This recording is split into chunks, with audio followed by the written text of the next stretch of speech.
Survivors, Part 2.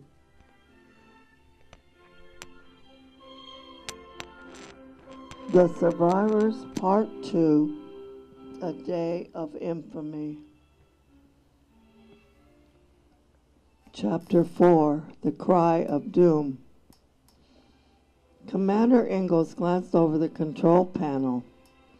All was serene. The atomic rocket needed no one to watch over it. The computer handled all of it. He turned to his second-in-command, Bill Peters. The man was young and brilliant. Ingalls was glad he had such a man to back him up. They were halfway to Earth now, and Ingalls was beginning to feel a slight chill. What happened to Earth?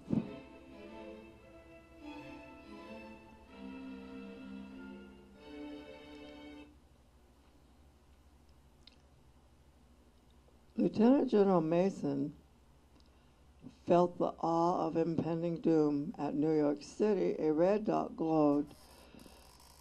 Beside it, another red dot appeared. There were glowing red dots in Chicago and in Los Angeles. Another one appeared just north of the Los Angeles dot in the San Fernando Valley. Another in Houston and one at Offset in Omaha.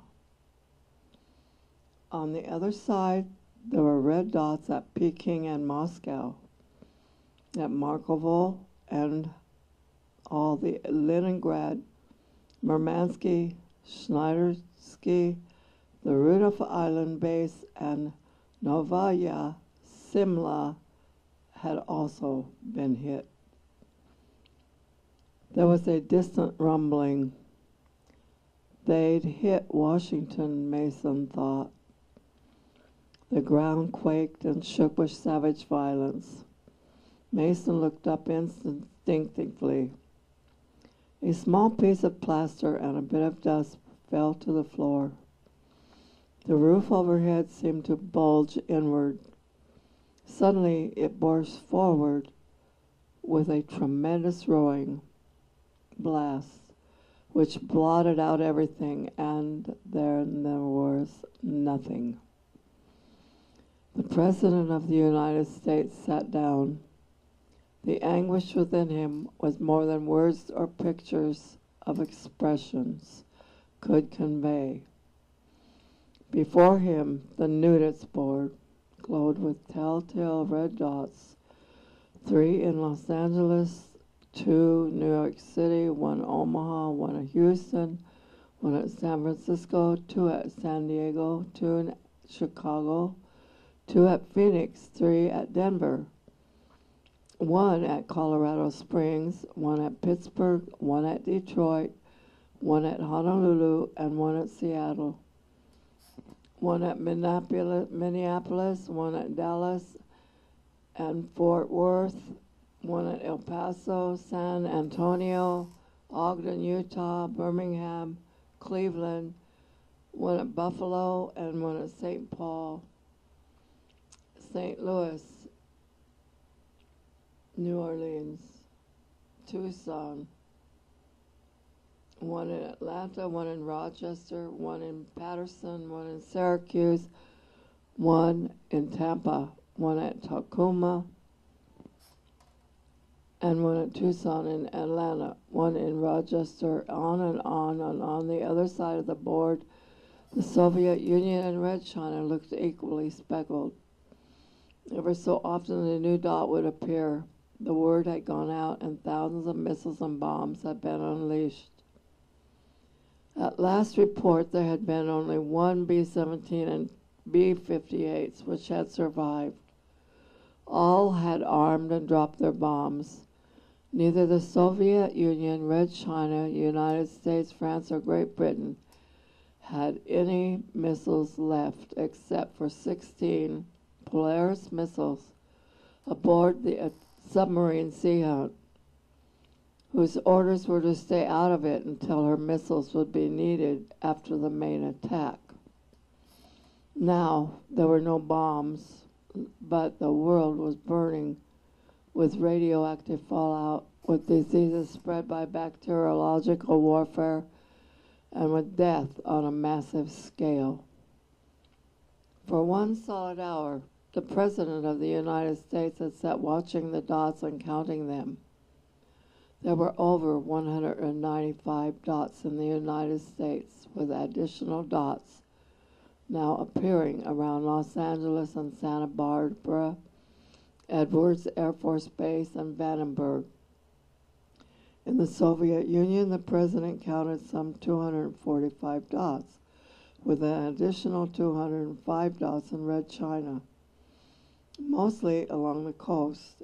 In Europe, there were 102 dots. There were 2 dots in all of South America, Rio and Montevideo, 3 dots in Australia, and 2 in Cuba, a dot for Mexico City, DF, and another dot at Panama. There were 5 dots in India. The Soviets must have held back some, the President thought. 5 more dots appeared, 2 in Canada, 3 in various parts of the United States. The Soviets must not have got all their missiles going, said Sam. The CIA chief said quietly, "We probably knocked out a lot of their hard stuff." "Not enough of it," the President answered. His voice was barely a whisper.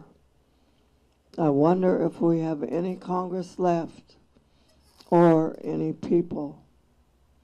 Sam nodded. "We do," he said firmly, "scattered like sheep before the wolves of war. They'll come back together eventually. No more countries, Sam, just a united world dedicated to preventing this from ever happening again." "That's what I want, Sam." "You'll probably have to deal with a few dictatorships first. After an upheaval like this, there'll always be a few little bastards waiting to grab power at gunpoint, and with no law and order, they'll probably succeed." "For a time, Sam, for a time." The President of the United States lit a cigarette and watched the world burn.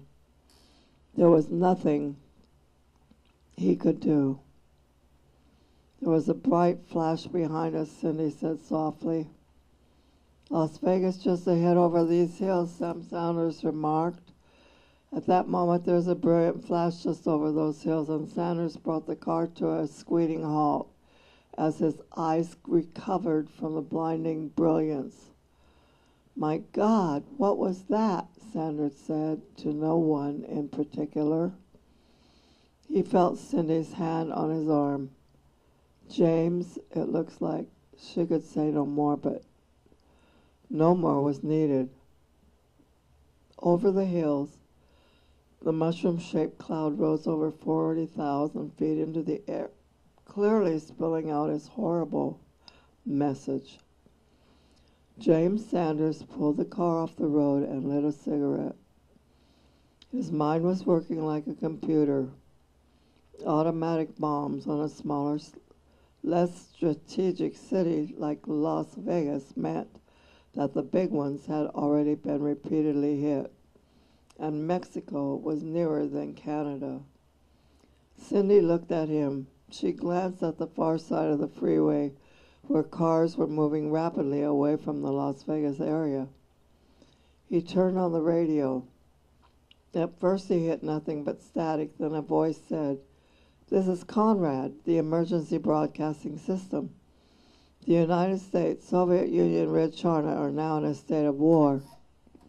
Most major cities have been destroyed. For those of you in Southern California, Southern Nevada, and Western Arizona regions, you are asked to gather at Blythe, California, which is the Emergency Rescue Center for static. Other centers are Needles, Searchlight, Nevada, 29 Palms, and Kingman, Arizona.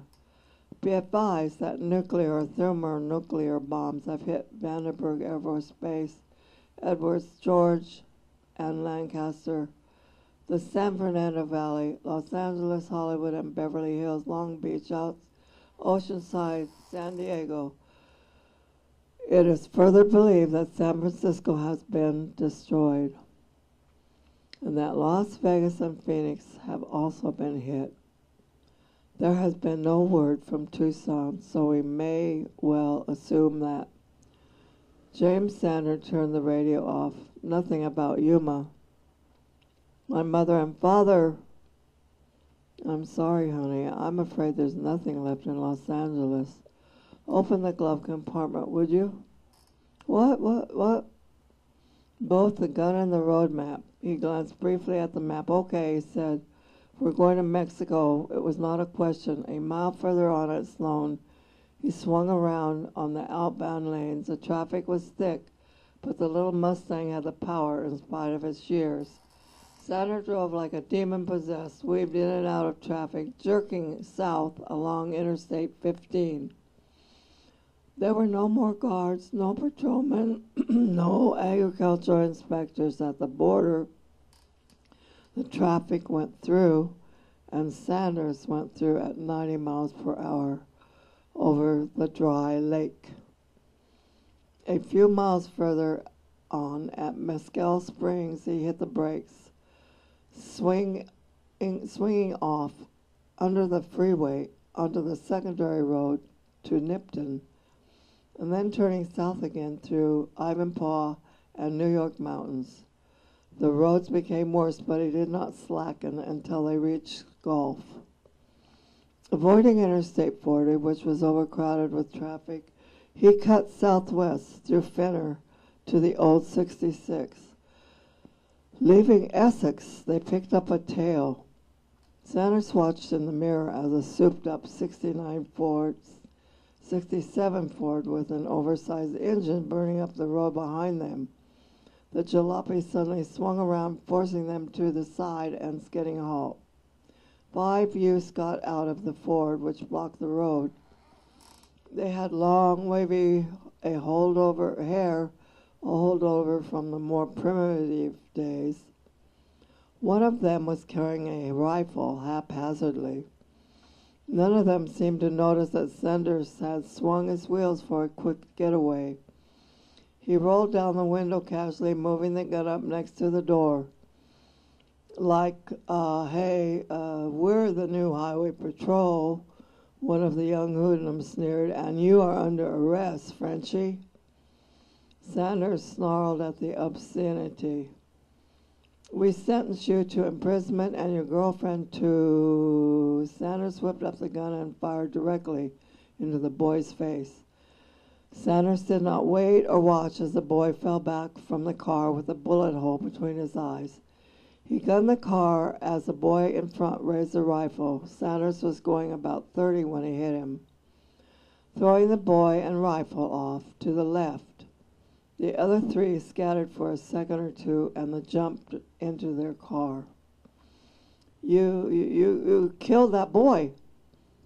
That boy was going to kill me, Sanders answered, and then all 5 of those boys were going to take turns raping you. It's a strange, horrible new world we live in, she said softly. Yes, and it might get worse before it gets better. They're following us. Yes, hang on. He waited until they were close behind him, and then he hit the brakes hard. The 67 piled into them, but the Mustang took the jolt easily. The 67 didn't do too well. It slowed sharply, then stopped. Sanders gunned it. 10 minutes later, the 67 was again parallel with the Mustang. It was just to the left of Sanders. He swung hard left, slamming into the 67, and then twisted hard to the right. He hit the brakes, glancing to see the 67 going flying out across the desert and piling into a saguaro cactus. By then, they passed the Dana turnoff, and now they turned south through Katie's Ship Mountains, past the Old Woman and Iron Mountains, and across the dry lake. Then across the old Colorado River aqueduct, through which Rice, again turning right between the Little Maria and Big Maria mountains and past Midland and on south into Blythe. The Civil Defense Traffic Control tried to direct him to the rescue shelter, but amid many screechings of brakes, angry whistles, screamings, and shouting people, and Cindy's fruitless demands, he managed to head south of State 78, past Ripley and through Palo Verde, the Palos Verde Mountains to Aurora Seco.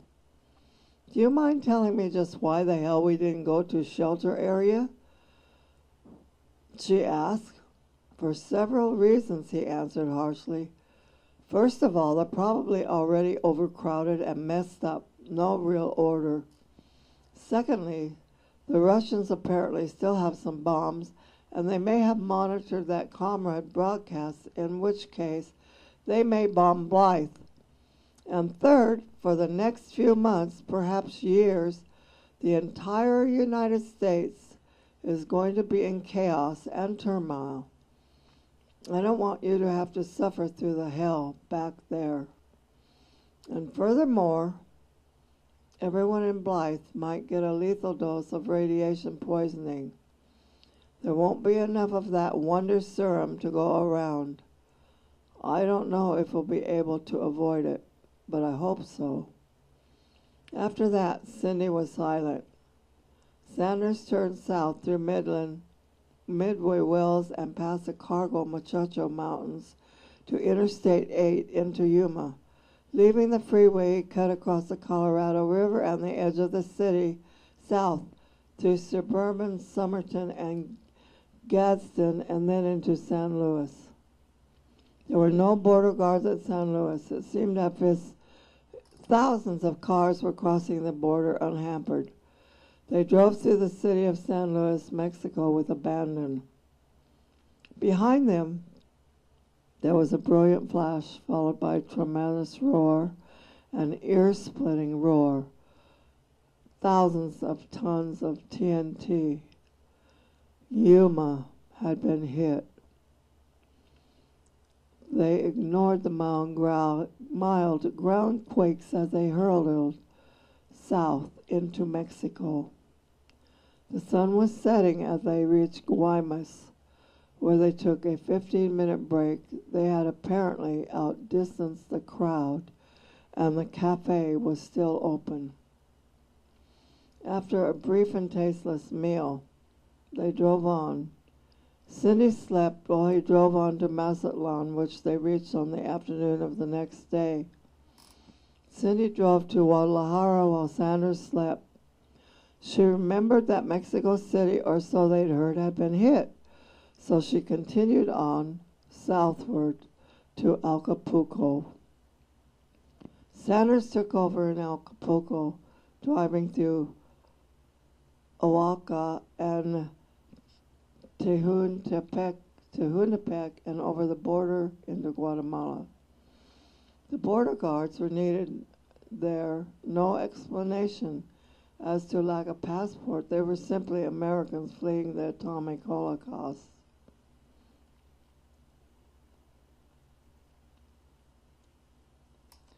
Between them, they managed to get enough money to get themselves and the car into a rather unseaworthy-looking boat bound for Colombia, thus enabling them to bypass Panama, which they were again told had been destroyed.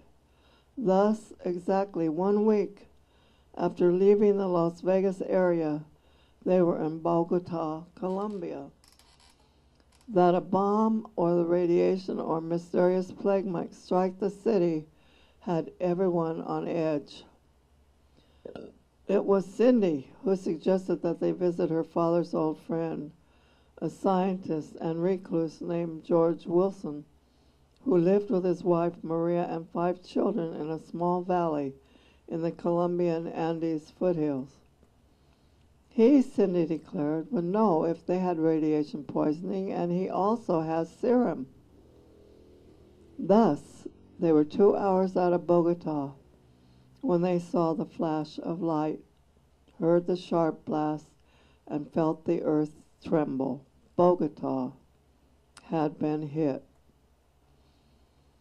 The President of the United States sat calmly in the chair as the doctor inoculated him. The notice board was sprinkled liberally with red dots, which rained across the North American continent. Some major cities in South America had also been devastated by nuclear and thermonuclear bombs. It had been reported. The Soviet Union and Red China were probably wiped out, for they had received such a vast amount of nuclear bombardment and bacteriological germs that life would be close to impossible, according to CIA estimates. Later, it would be determined that at that moment, there were some 50 survivors in the whole of Russia and Red Chinese territories. At least that is the figure given by one seemingly accurate report. The truth would never be known, of course, because no one had survived. That afternoon, the president was informed he would probably spend the rest of his life in the vast underground shelter running the world. An hour later, Sam Hansen, head of the CIA, reported, "Mr. President, I have it on good authority that the surface will not be usable for at least 100 years minimum. After that, it will take at least 200 years before there will be a mass of sufficient non-radioactive activity to make living practical, and we don't have a strong enough serum for that kind of radiation. It has been suggested that with your approval, we attempt to reach the other colonies which have also moved underground by digging a laser beam tunnel across the United States. We figure we'll need about 100 or more of these tunnels. But under the circumstances, well, can it be done?" "Yes, sir. On a voluntary basis, I think we won't have to worry about volunteers." "Then do it," the president said. An hour later, the doctor brought the president a fizzy, as the doctor called it. Like the ancient soft drink pill, this pill was dropped into water, where it fizzled and bubbled and released a red-colored matrix. Eventually, the pill bubbled away enough to attain buoyancy and rise to the surface, where it continued to dissolve into nothingness, while turning the water into a brilliant red color. The president drank it slowly. There were no more worries. There was enough food in the underground chambers to last until they could grow their own hydroponic crops, lit with ultraviolet light. There were plenty of natural underground springs to replenish the water supply. A radiological biochemist informed him, with the natural circulation of water, the dangerous radioactivity elements would be removed by the time the water was returned to the underground springs. The population count in the United States at the 3 months after the 10-day war, as it was sometimes referred to, was 7,362 adults, 819 children under 18. This was all via rather static radio. The same-day connections were made in the first tunnel, which connected to the presidential retreat with the New England northeastern shelter area near what had been Corning, New York. The second connection with the Midwest near what had been Des Moines, Iowa, was still there, weeks away from completion. When the world has come to an end, when there appears to be no future, only faith, love, and final desperation remain. But Dr. George Wilson, B.A., M.A., B.S., Ph.D., etc., etc., who had both faith and a firm, unshakable faith, belief in God and Christ, felt no final desperation. He had love in what he believed in, love in his wife, his children, and where they built in South America rainforest, love in the science of nature and of his life. And he loved life dearly, not as much as he loved his wife or his children, but dearly. And so, being a man of faith, Dr. George Wilson prayed. He had done everything which was within his physical power to do so with any recourse. He prayed. The Survivors, Chapter 5, The Aftermath. The fuel cell consists of two porous electrodes separated by an electrolyte. Gas is fed into one electrode and air or oxygen into the other, with the resulting oxygenation creating electricity, thermoelectricity by Carl Lawrence. Fuel cell conversion radiation for Magna Chopper, often referred to as a flying saucer, due to its shape and the fact that its dual-prop opposition rotors mounted below the control cab required no tail prop, was 82.63%. The rotors themselves were turned by a special small electrical motor directly powered by 25 fuel cells in a series. The fuel cells were stacked into 2 high and 2 cells wide with a 5-cell depth, and each cell measured on 1 foot in height, 1 foot in length, and 1 foot in depth. The Magna 3 rode easily above the New Ulm city of Pixie, outside the crude oil at a major refinery and transportation point for northern Brazil's gas and oil. PX also boasted the first practical and general usage magnetohydromagnetic converter. It was now the sole MHD converter in existence.